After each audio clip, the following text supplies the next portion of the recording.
Hello there, and welcome back to What If Qui-Gon Redeemed Vader on Mustafar during the events of Revenge of the Sith, Episode 2, or Part 1, Episode 2. You'll understand that later. But we have a really interesting story coming about.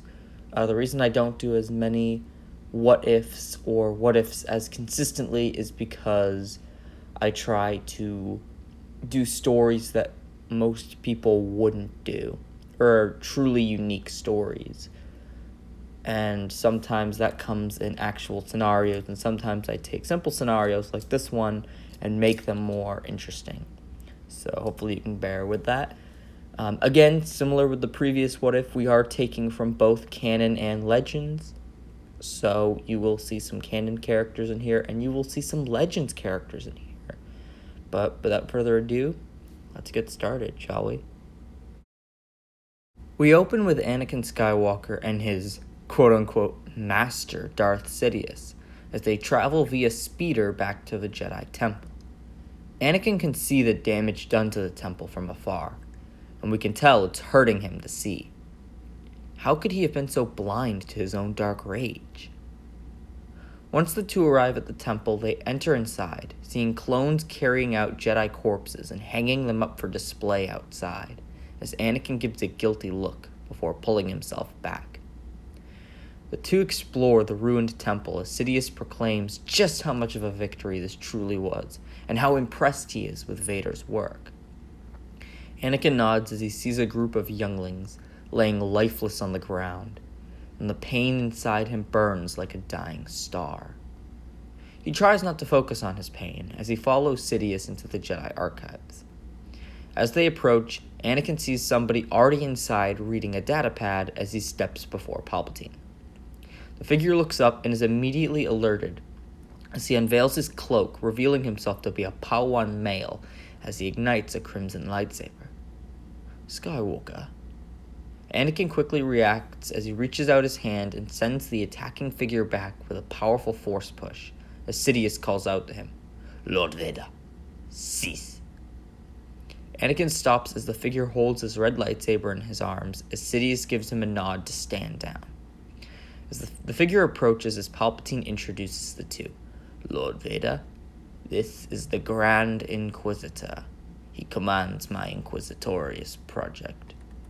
"Inquisitorius?" Anakin asks. Palpatine nods. "I will show you to them later. For now, here is their leader." "My master, I must ask why you allow a Jedi like Skywalker to stand near you," the Grand Inquisitor asks. "Lord Vader protected me from the Jedi's rebellion," Palpatine reassures the Dark Jedi. "I would ask you to leave us now. Then the archives are all yours, as I promised." The Grand Inquisitor nods as he leaves the archives as Anakin approaches Sidious. "Is he another Sith?" "No. The Inquisitors serve the Sith, but are not ones themselves," Sidious explains as Anakin nods. "Come now, let us see what secrets the Jedi have stolen from us." The two make their way to the restricted section, where they locate several Sith scrolls and holocrons. Palpatine looks around with glee before picking up a mask of some kind and examining it for a long period as Anakin searched around. "Where are the teachings of Darth Plagueis the Wise?" Palpatine lost focus on the mask as he turns to Anakin.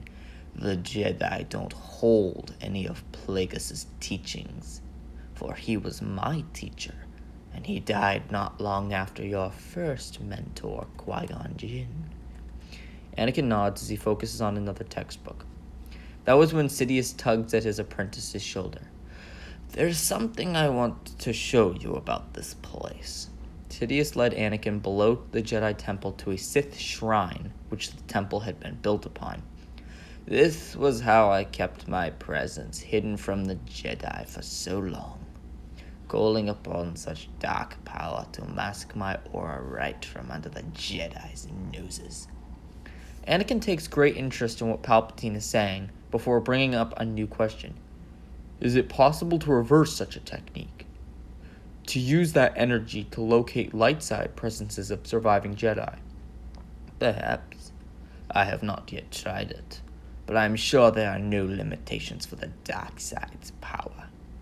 Now come. You will be brought before the Senate as I introduce them all to the Empire's new enforcer.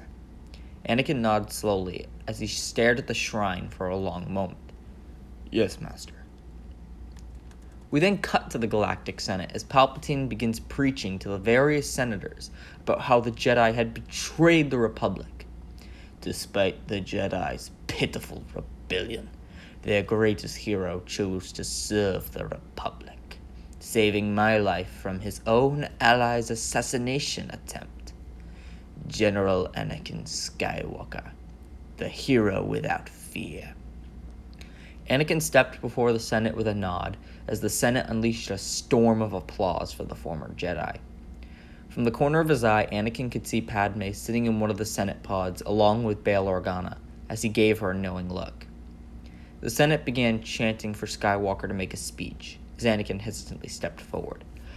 The actions of the Jedi Order are a tragic decline for one group so great. Once I dedicated my life to. Now my loyalties are to the Emperor, and to you. He looked once again at Padme as Palpatine continued his own speech. Skywalker will be my personal agent, my fist, my voice.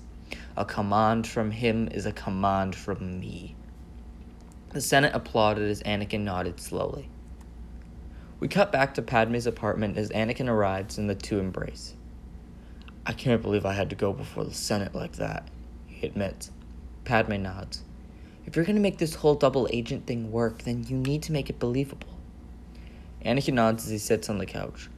Just know, whatever Palpatine makes me say, my loyalties are still to you and our children.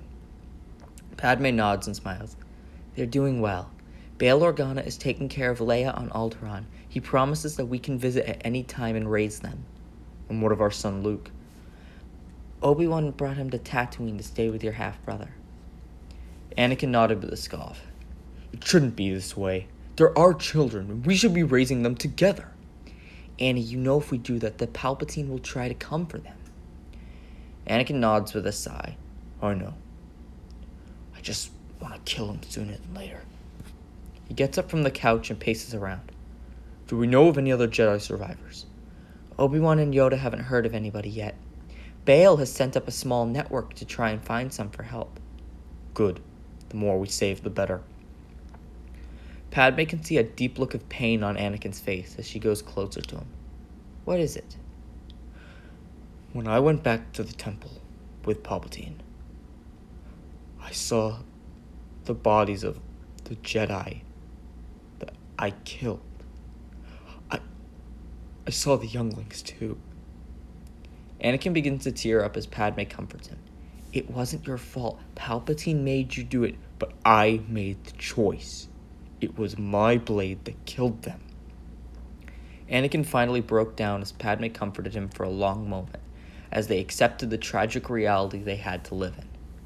It was going to be a difficult life for them both, but one that could be much worse if they made a mistake and Sidious found out.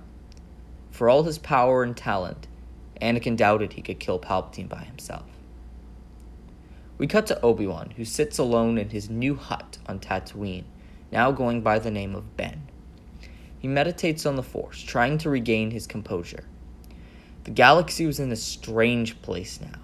He may have succeeded in pulling Anakin back from the darkness, but the Emperor was still at large, and Anakin was now playing a dangerous game by playing double agent. Or was he? Was Anakin just manipulating him and still serving the dark side? Obi-Wan didn't know how to feel. Nothing made sense. He had felt the dark side in Anakin fading on Mustafar after Qui-Gon had shown up, but how long would that last? Would Sidious turn Anakin again, or would things play out the way they were supposed to? He lost focus on meditation as he simply sat in his chair. He hadn't given up on hope. There was still a chance Anakin could pull through, and Obi-Wan now had a responsibility to protect Anakin's son Luke. That was when his holo projector activated, and as Obi-Wan activated it, he saw the image of Anakin Skywalker. "Hello, Master. I was just checking in on my son." "He's doing well. Owen and Beru have been so kind to him," Obi-Wan answered. There was a long and awkward pause as the two simply stared at each other with a tension that rippled through the currents around each other. "I must admit, Master, I'm nervous about my new mission." "Nervous about what?" Obi-Wan asked. Anakin sighed as he opened up. "If I am to serve Palpatine as a double agent, he will make me hunt Jedi, some of whom I might have to kill. If I let every single one of them go, he'll figure me out." Obi-Wan hesitated with pain as Anakin continued. "I think it would be a smart move if you tried to find as many surviving Jedi and keep them away from the Empire. Anakin, I won't just leave your son. He may be in danger. If Luke finds himself in danger, I will know about it.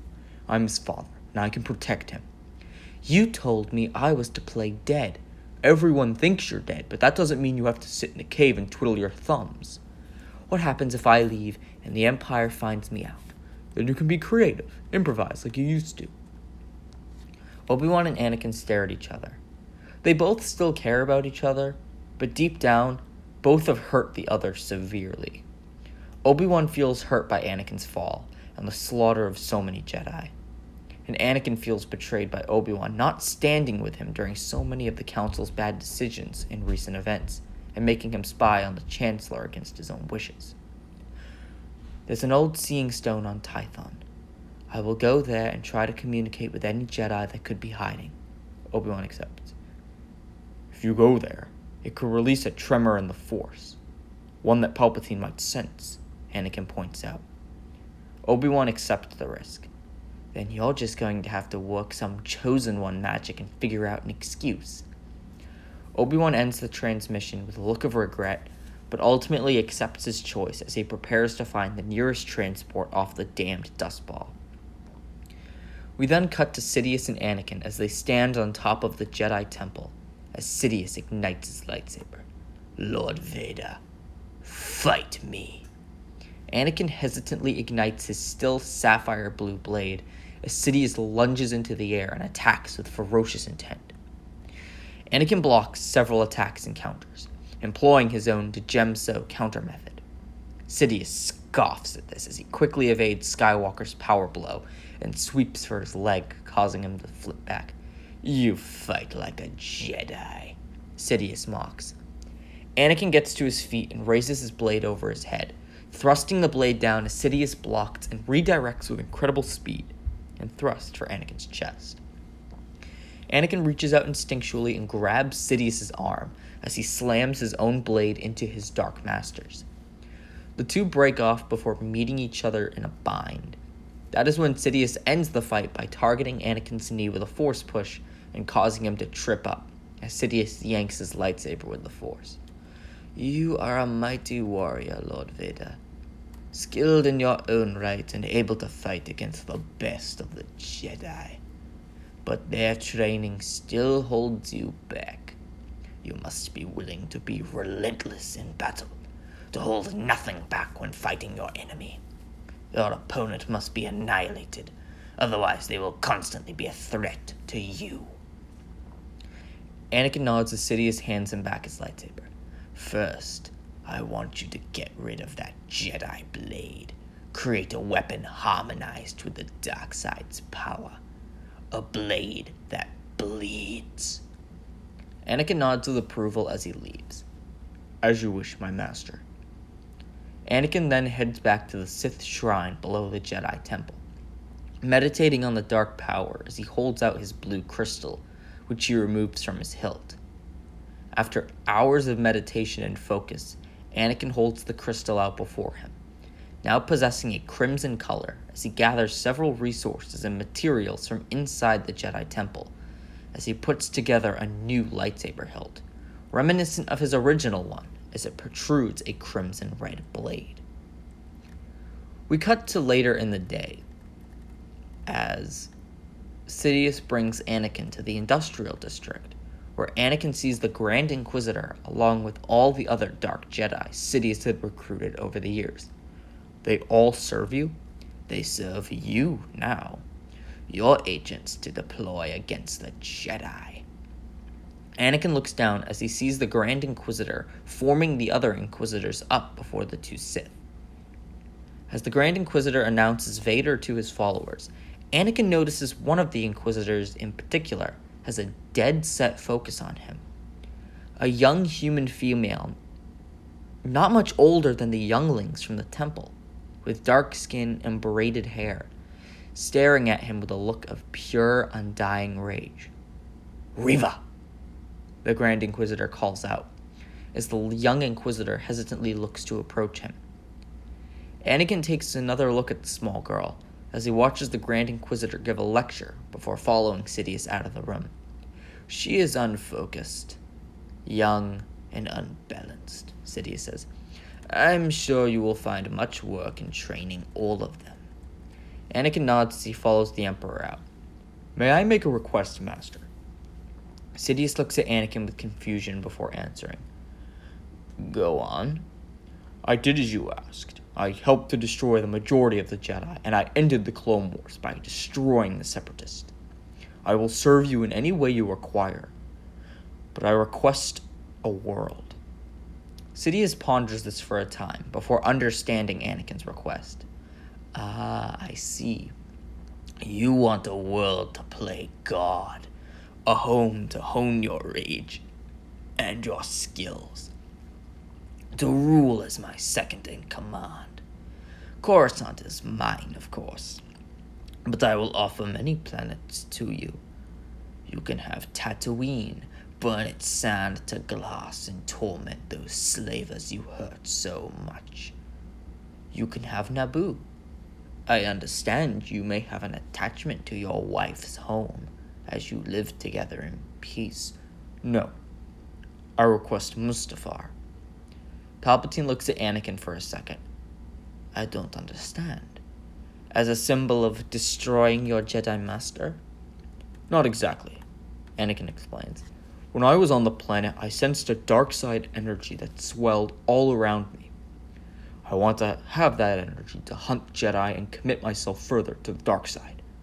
Sidious looked pleased with his apprentice's words as he nodded. Very well, you shall have Mustafar. And for your base, I have another gift. Sidious summons something to his hands with the Force from his shuttle, revealing that it's the same mask that he seemed fond of earlier when exploring the Jedi Temple.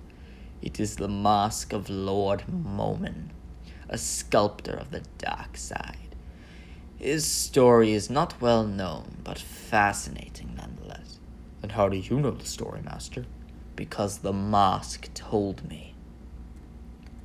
We cut to Obi-Wan as he meditates on the Seeing Stone of Tython, reaching out to any Jedi. He has been doing this for hours now, and is starting to grow impatient. Perhaps he should just return back to Tatooine and guard Luke. That is when he sees a ship landing towards the planet. Obi-Wan initially hides, trying to see if it's an Imperial ship, but to his relief it's not. He senses a presence, one that's faintly familiar but long forgotten as the ship lands, and a figure steps out holding a blaster. Obi-Wan slowly approaches him as the figure comes closer. That is when Obi-Wan sees a human male, and the Force provides the name he so easily blanked on. Ferus Olin. Master Kenobi? Is it really you? I believe so, Padawan. Ferus Olin unveils his hood and bows respectfully before Kenobi. Can see the angered expression in his eyes. Where's Skywalker? Anakin's gone. Obi-Wan fibs. To the dark side. I know he turned, and he killed a lot of Jedi, my former friends included. Ferus, calm down. I know you and Anakin were not the closest of friends, but finding him to talk is not the way to go. I'm not going to talk to him, Ferus declared. I'm going to kill him. And that is where this part ends.